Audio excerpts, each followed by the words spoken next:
السلام علیکم دوستو، تو آج کی ویڈیو کا ٹاپک ہے اصحاب کہف۔ ہم آپ کا خوش آمدید کرتے ہیں بایوگرافی 295 چینل میں۔ وداؤٹ ویسٹنگ اینی ٹائم تو ویڈیو کو سٹارٹ کرتے ہیں۔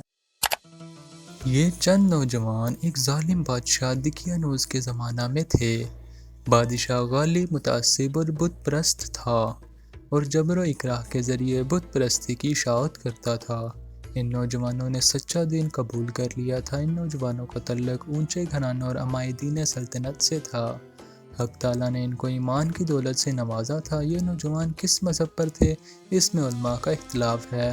بعض کا خیال ہے کہ دین مسیحی پر تھے، لیکن علامہ ابن کثیر نے مختلف قرائن سے اس بات کو ثابت کر دیا ہے کہ اصحاب کہف کا قصہ مسیح علیہ السلام سے پہلے کا ہے، مگر صحیح اور راجح بات یہ ہے کہ یہ واقعہ پہلی صدی عیسوی کا ہے۔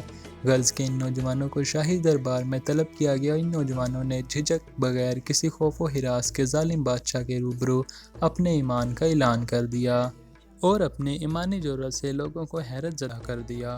ارشاد ربانی ہے، اور ہم نے ان کے دل اس وقت مضبوط کر دیے جب وہ دربار میں بادشاہ کے روبرو جواب دہی یا دعوت دین دینے کے لیے کھڑے ہوئے تھے، تو انہوں نے اپنے پروردگار سے یوں دعا کی: اے ہمارے پروردگار، تو ہی ہے جو آسمانوں اور زمینوں کا پروردگار ہے۔ ہم تجھ کو چھوڑ کر کسی غیر کی بندگی نہ کریں گے، اور اگر ہم ایسا کریں تو یقیناً ہم بہت بے جا بات کرنے والے ہوں گے۔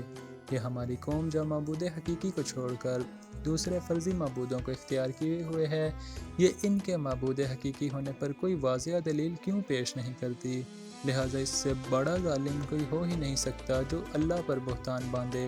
نوجوانوں کی یہ بات سن کر بادشاہ کو ان کی نوجوانی پر کچھ رحم آیا اور کچھ دیگر مشاغل مانع ہوئے، اور سب سے اہم بات یہ کہ وہ عمائدین سلطنت اور بڑے گھرانوں کے چشم و چراغ تھے، اس لیے یک لخت ان پر ہاتھ ڈالنا مصلحت کے خلاف تھا۔ اس لیے ان کو چند روز کی مہلت دے دی تاکہ وہ اپنے معاملہ میں غور کر لیں۔ ادھر یہ نوجوان دربار سے نکل کر مشورہ کے لیے بیٹھ گئے اور یہ طے کیا کہ اب اس شہر میں قیام خطرہ سے خالی نہیں۔ مناسب یہ ہے کہ کسی قریبی غار میں روپوش ہو جائیں اور واپسی کے لیے مناسب وقت کا انتظار کریں۔ اصحاب کہف جب اپنی قوم سے جدا ہوئے اور ان لوگوں کو چھوڑ کر بالکل علیحدہ ہو گئے تو آپس میں کہنے لگے کہ تم نے اپنی قوم کو چھوڑا، ان کے باطل معبودوں سے گریز کیا، اور یہ معلوم ہے کہ دوبارہ گھر واپس ہونے اور اپنے گھروں کو لوٹنے میں خیر نہیں ہے، کیونکہ وہ لوگ پھر اپنا دین اختیار کرنے پر مجبور کریں گے۔ لہٰذا اب ہمیں کسی غار میں ٹھکانہ پکڑ لینا چاہیے۔ آپس میں مشورہ سے یہ بات طے ہوئی، لیکن انسانی ضروریات کا سوال بھی پیش نظر تھا کہ غار میں رہیں گے تو کھانے پینے اور دیگر ضروریات کا کیا بنے گا۔ اس سوال کو حل کرنے کے لیے آپس میں یوں کہنے لگے کہ ہم کو اللہ تعالیٰ سے خیر کی امید رکھنی چاہیے۔ انشاءاللہ تعالیٰ ہم پر اللہ تعالیٰ کا فضل ہوگا اور وہ ہم پر اپنی رحمت پھیلا دے گا، اور جس مقصد خیر یعنی اللہ تعالیٰ کی طرح پوری طرح متوجہ ہونے کے لیے نکلے ہیں، اس کے لیے آسانیاں پیدا فرما دے گا۔ باہمی مشورے سے غار میں جانا طے ہوا اور اللہ تعالیٰ سے خیر کی امید باندھ لی گئی اور غار میں داخل ہو گئے۔ غار میں داخل ہونے کے بعد ان پر نیند کا غلبہ ہو گیا اور وہ سو گئے۔ جس بادشاہ کے عہد میں اصحاب کہف شہر کے نکلے تھے جس بادشاہ کے عہد میں اصحاب کہف شہر سے نکلے تھے، اس کا نام دقیانوس تھا اور ظالم اور مشرک تھا۔ وہ مر چکا تھا اور اس پر صدیاں گزر گئی تھیں، اور جس زمانہ میں اصحاب کہف بیدار ہوئے تھے، شہر پر اہل حق کا قبضہ تھا، اور ان کا بادشاہ ایک نیک صالح آدمی تھا جس کا نام پیدوسس تھا۔ قیامت کے بارے میں اور مردہ کو زندہ ہونے کے بارے میں شدید اختلاف چل رہا تھا۔ ایک فرقہ اس بات کا قطعاً منکر تھا کہ جسم کے گلنے سڑنے اور ریزہ ریزہ ہو جانے کے بعد پھر دوبارہ زندہ ہو جائے گا۔ بادشاہ ان گمراہ لوگوں کے بارے میں بہت زیادہ فکر مند تھا کہ کس طرح ان کے شکوک و شبہات دور کیے جائیں۔ جب کوئی تدبیر کارگر نہ ہوئی تو اس نے ٹاٹ کے کپڑے پہن کر اور راکھ کے ڈھیر پر بیٹھ کر اللہ تعالیٰ سے عاجزی کے ساتھ التجا کی کہ خدایا، آپ ہی کوئی ایسی صورت پیدا فرما دیں کہ ان لوگوں کا عقیدہ درست ہو جائے اور یہ راہ راست پر آ جائیں۔ اللہ تعالیٰ نے بادشاہ کی دعا کو شرف قبولیت بخشا، اور ان کی صورت یہ ہوئی کہ اصحاب کہف بیدار ہوئے۔ بیدار ہونے کے بعد ان میں سے یہ بحث چھڑ گئی کہ ہم کتنی مدت سوئے ہیں۔ کوئی کہتا تھا کہ 1 دن سوئے ہوں گے، دوسرا کہتا ہے کہ 1 دن سے بھی کم سوئے ہوں گے۔ بحث نے جب طویل پکڑا تو ان میں سے ایک شخص نے کہا: اس فضول بحث کو چھوڑو اور کام کی بات کرو۔ بھوک لگ رہی ہے، لہٰذا کچھ کھانے پینے کی بات کرو۔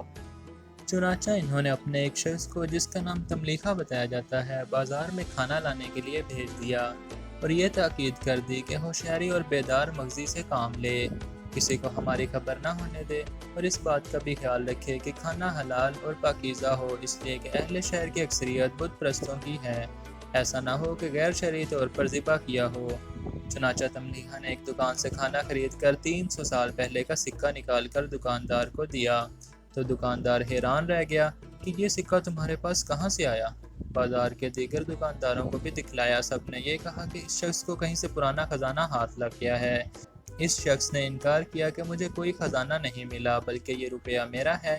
بات بڑھ گئی، بازار والوں نے اس کو بادشاہ کے سامنے پیش کر دیا۔ یہ بادشاہ جیسا کہ اوپر بیان ہوا کہ نیک، صالح اور اللہ والا تھا، اور اس نے سلطنت کے خزانے میں وہ تختی بھی دیکھی تھی کہ جس میں اصحاب کہف کے نام اور ان کے فرار ہونے کا واقعہ لکھا ہوا تھا۔ بادشاہ نے اس تختی کی روشنی میں حالات کی تحقیق کی تو اس کو اطمینان ہو گیا کہ یہ انہی لوگوں میں سے ہے۔ بادشاہ نے کہا، میں تو اللہ تعالیٰ سے دعا کرتا تھا کہ مجھے لوگوں سے ملا دے جو دقیانوس کے زمانے میں ایمان بچا کر بھاگے تھے۔ بادشاہ اس سے بہت خوش ہوا اور کہا، شاید اللہ تعالیٰ نے میری دعا قبول فرما لی ہے، اور اس شخص سے کہا کہ ہم کو اس غار پر لے چلو جہاں سے تم آئے ہو۔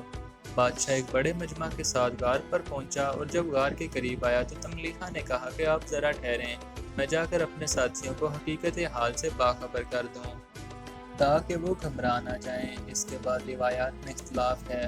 ایک روایت میں یہ ہے کہ تملیحہ نے غار میں جا کے ساتھیوں کو تمام حالات سنائے کہ اب بادشاہ مسلمان ہے اور قوم بھی مسلمان ہے اور وہ سب ملاقات کے لیے آئے ہیں۔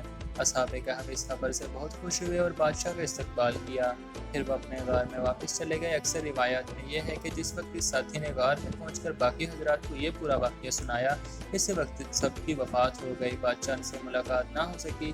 ایک روایات میں یہ بھی ہے کہ ملاقات کے بعد اصحاب کہف نے بادشاہ اور اہل شہر سے کہا، ہم آپ سے رخصت چاہتے ہیں، اور غار کے اندر چلے گئے۔ اسی وقت اللہ نے ان کو وفات دے دی۔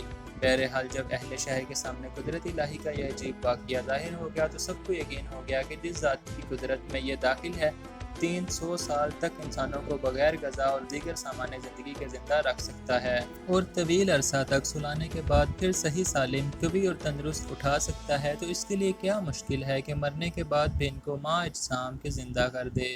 اس واقعے سے ان کا انکار کا سبب دور ہو گیا۔